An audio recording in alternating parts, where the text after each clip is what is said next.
has chosen to be here today. This isn't the service we planned for our 50th anniversary, but it is the one we have. So thank you for choosing to be here and to be part of this community in this virtual time. So our actual anniversary date is tomorrow. Eventually, when we can gather together in person in a large group and it's okay for us to do that and the school is open up again, we will have an anniversary celebration in person, and it will be the one that we planned. For now, this is what we're doing, and as we are all learning and growing and exploring and changing, we get to pretend and practice and to try stuff and see what works best for us. So anyway, this is where we are. And so this center has been in existence for 50 years consecutively. It's been different places, it's had different leaders, it's had different participants. But it has had a couple of main functions since the very beginning. The first one, the primary one, is that we teach and we practice this philosophy called the science of mind that was synthesized by Dr. Ernest Holmes. 2, we provide an opportunity for people with similar mindsets to get together in a community, to support each other, to learn together, to practice, to grow. And we get to celebrate. We get to share great music. We get to enjoy being social together. So those are the reasons that I have been able to come up with for CSLT to exist. So I want you to think about what your reasons are while I'm speaking. Don't let it distract you, of course, but let it roll around in the back of your mind.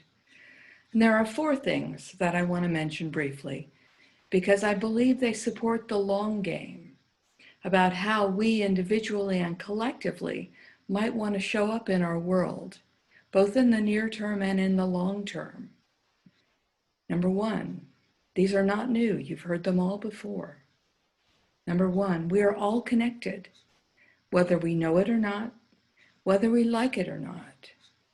Even if we deny that it happens, there's nothing we can do to make it stop.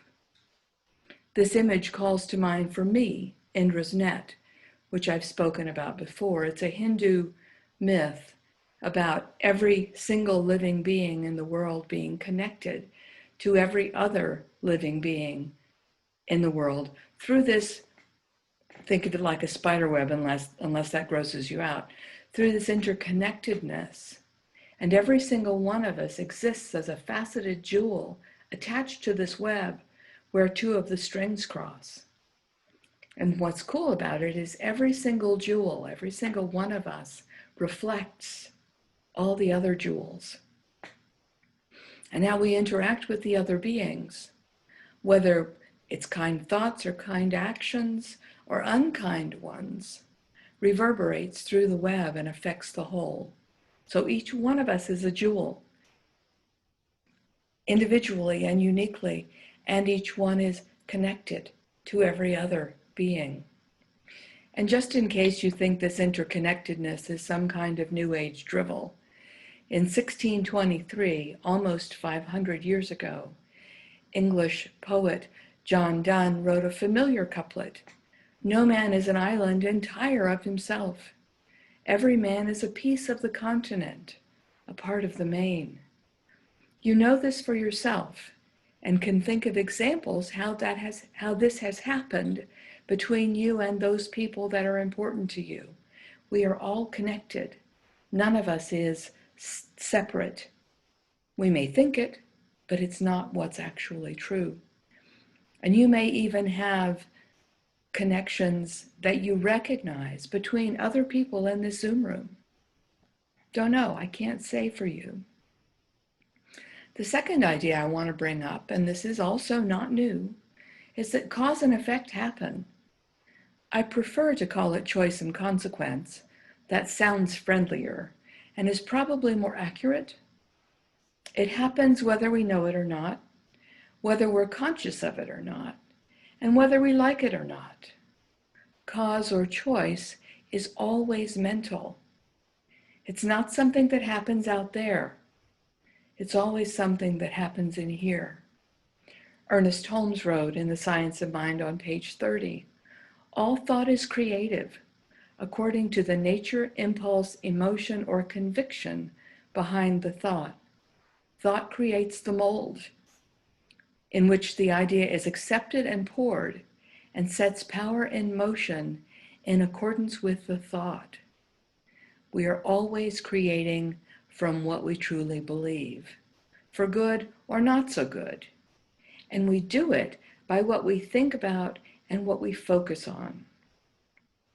I have a tiny story that I want to tell you about that. So some of you know I got a new car fairly recently, and I have my old phone. And my old phone doesn't work on my new car. Go figure. So I was talking to the technical specialist at the car place about making them sync, because the old car and the old phone talk to each other really well. And so we're sitting there and it's not working and it's not working and it's not working and it's not working. We're trying everything. And finally she says, I hate this phone company. They never work. And I'm thinking, get out of my car. I like this phone company. They always work. But she had put that idea of, I hate this phone company, they never work, into my car. And the phone would not work. We are always creating what we truly believe, for good or not so good. And we do it by what we think about and focus on. I was able to undo it, and it works fine now. But we are always creating what we believe. So if there's something that's not quite the way you want it in your life, check and see what you believe. Choice and consequence is not optional. That's how we practice. That's how we learn. That's how we grow. Number 3, we get to experience this thing that Dr. Holmes calls the world of form. The Buddhists call it Maya, or illusion. Most people outside this teaching call it reality. Right now, there's an awful lot in our world of form that's rather unpleasant. And there's another way to view this thing called life. This morning, in Dr. Christian's Morning Post, he wrote, without the resistance of air, an airplane couldn't fly. It would fall out of the sky. It's the resistance of water on the propeller of a boat that moves the boat through the water.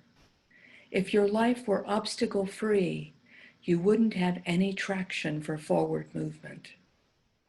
Obstacles are opportunities for success. Without the dynamics of circumstances, creative tension wouldn't be called into action.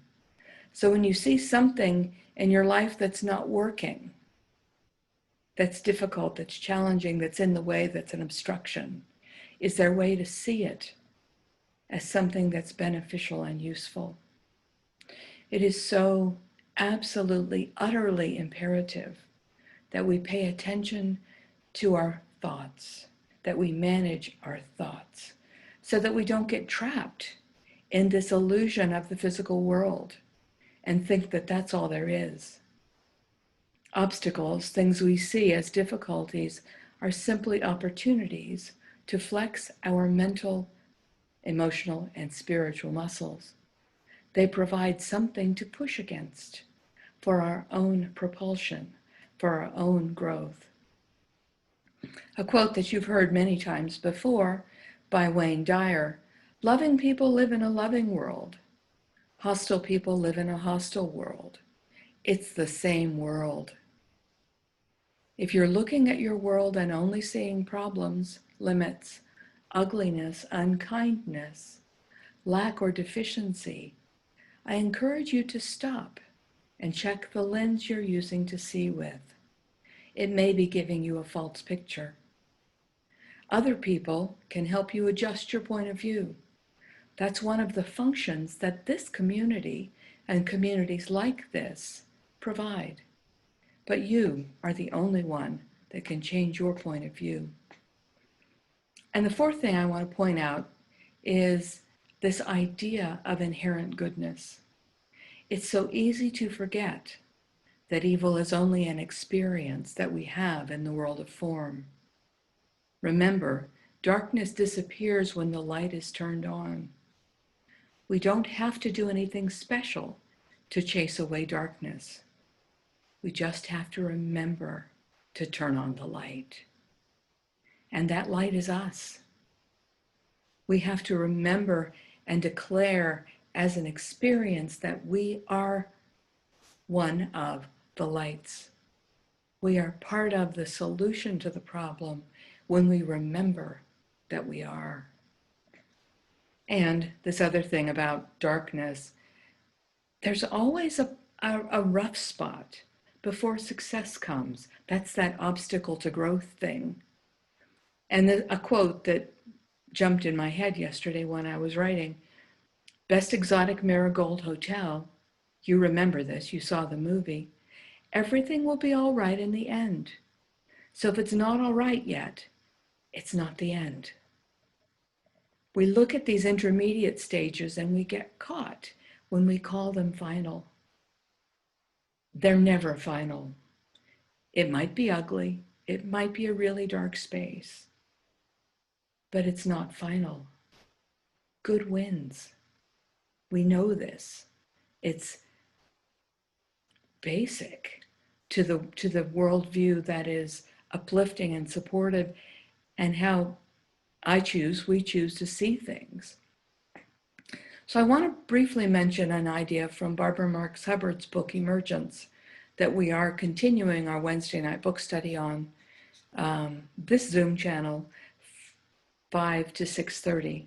No, 5:30 to 7 if you wish to join us. This idea from Barbara Marx Hubbard is not a new idea. We've known this for a very long time. And she doesn't actually say it. She just uses this idea in her book. The only way to interrupt the natural, biological, downward cycle of decay, called entropy, that we actually depend on, because things must decay before new life can come. The only thing that can interrupt that cycle is consciousness. Barbara Marx Hubbard's book is about one possible way that humans can choose to evolve their consciousness. In her invitation, she wrote, "The change in identity we must undergo is marked by a shift from the creature human who lives life as a self-conscious, survival-oriented person to that co-creative human who is inspired by spirit to express and embody divine intent. It is this shift in identity from the guided or the seeker to the guide, from the one who looks and searches to that which is sought. We find that when we question, when we ask, when we explore, that it is the beloved within us that responds." So we're continuing our book study with Emergence on Wednesday nights if you want to join us. We are that beloved expression of the divine when we live as our aligned and conscious selves, when we remember our interconnectedness with all of life, when we remember that we create with our thought and we get to be in charge of how we see our world, and that this world, our world, is our place to practice together and become more skillful in our practice. And eventually, ultimately, only good remains. Dr. Holmes wrote in the Declaration of Principles, "We believe that the ultimate goal of life is to be a complete freedom from all discord of every nature, and that this goal is sure to be attained by all." He also wrote in the same place, "We believe in the eternal goodness, the eternal loving kindness, and the eternal givingness of life to all." So now we're going to do something that we've not done before on a Sunday morning. I want you to take a minute and think about why you have chosen to be part of this center this morning. Don't run. It won't hurt, I promise. It doesn't matter whether you've been coming regularly since the 1980s, show up every couple months, or you just found us this morning or this week, or you're here because you know the singer. Maybe you've been reading the newsletter for a while and you're just checking us out. For some participants, for some of all y'all, it will be entirely and only about the philosophy, about the teaching. For others, it will be about having a community of friends, of people to practice with, of people to feel like family with. And it may be something else entirely. So I want you to think about, why are you here? Who do you wish to be in this world? And how does participating in this community help you achieve this? These are questions that each of us could answer that would improve the quality of our experience, because it would focus us on what's important. So we're going to let the Zoom fairies do their magic. You're going to be invited to join a breakout room.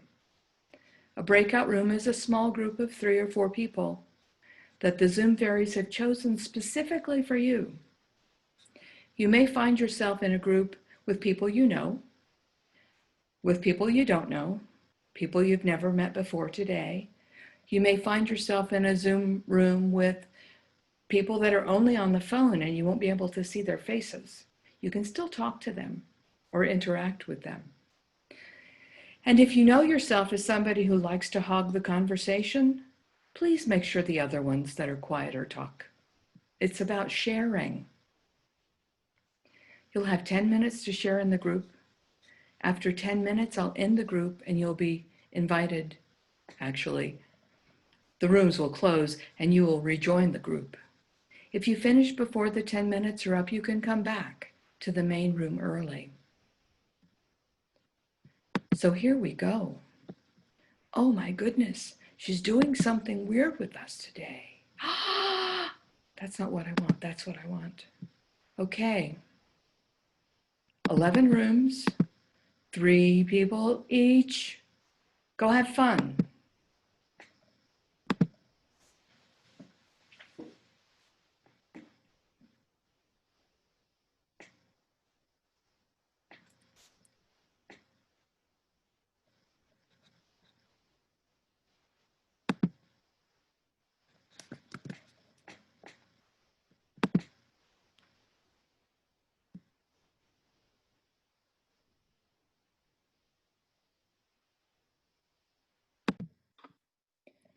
So as people come rolling back in, how was it for you? How was it for you to speak your intention? To speak your reason for being, to speak your reason for being a practicing religious science person? I like it. I like being in groups, period. So to get the chance to connect with other people. That's why I'm here. I like people connections. I think it can help world peace. I think so too. I think so too. Was that 10 minutes, Jim? That was 10 minutes. Holy smokes. And That went fast. it was actually longer than that because I forgot to set my little timer at first. And I got to yakking and it's like, oh, I should set the timer so I don't forget. That was great, Reverend Janice. Good. So it's important that we remember what we're here for and why we're here and what we're doing. Because it's so easily to get pulled off course and, pulled sideways. There's lots of opportunity. And we're the ones that keep ourselves on track. Sorry. That's just how it is. So think about what you said and think about what you heard. And if you felt like you had connection with people in those conversations, remember that. Because really that connection is still very much available, even if we're all sitting in our own houses. It's just different.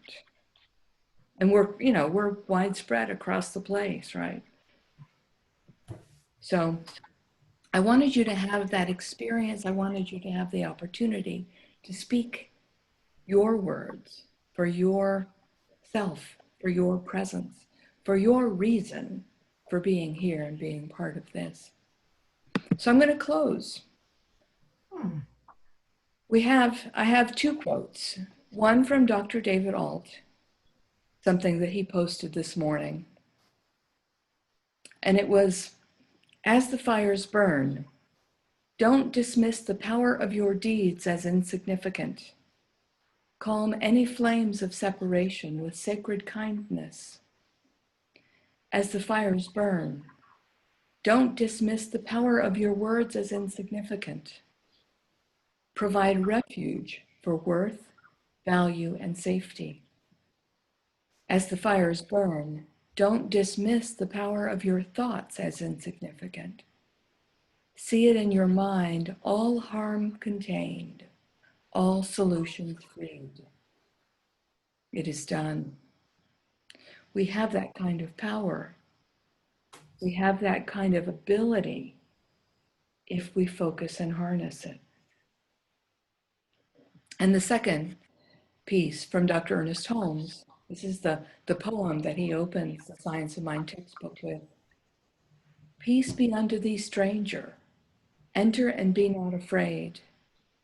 I have left the gate open. You are welcome to my home. There is room in my house for all. I have swept the hearth and lighted the fire. The room is warm and cheerful, and you will find comfort and rest here. The table is laid, and the fruits of life are spread before you. Wine is here too. It sparkles in the light. I have set a chair for you where the sunbeams dance through the shade. Sit and rest. Refresh your soul. Eat of the fruit and drink of the wine. All of it is yours, and you are welcome here. So remember your place in the whole of things. Remember your presence in the totality of being. You are one with all that is. Be that. Bless yourself and bless us all. Thank you.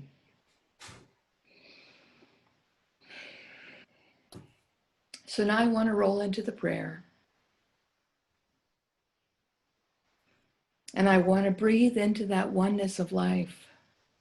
I want to breathe into that awareness of the totality of being. I want to recognize my spot where I sit has my name on it. It's my place to act from and to think from and to speak from and to be from. And my place is mine, but each individual in the whole, on the whole planet, in the whole universe, has a spot just like mine that's theirs.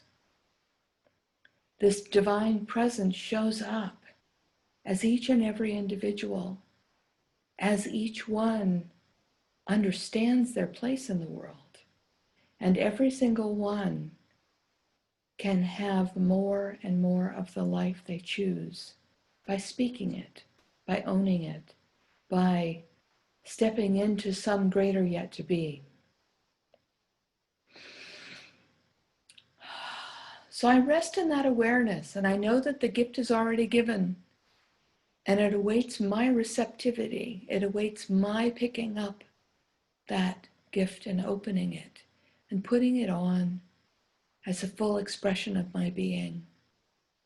So I celebrate this thing called life and every single one who participates in it with me, in all our many expressions and all our many ways of being and doing and thinking and seeing. Each is God walking around on 2 legs, or 4 legs, or 6 or 8 or whatever. all these forms of the divine, all these facets on Indra's net, all these interconnected pieces. I bless this activity of life. I bless this opportunity to explore and expand and grow and to be present for it. Feeling delight and great joy for this awareness, I relax, allow, and let it be. And so it is. So it is.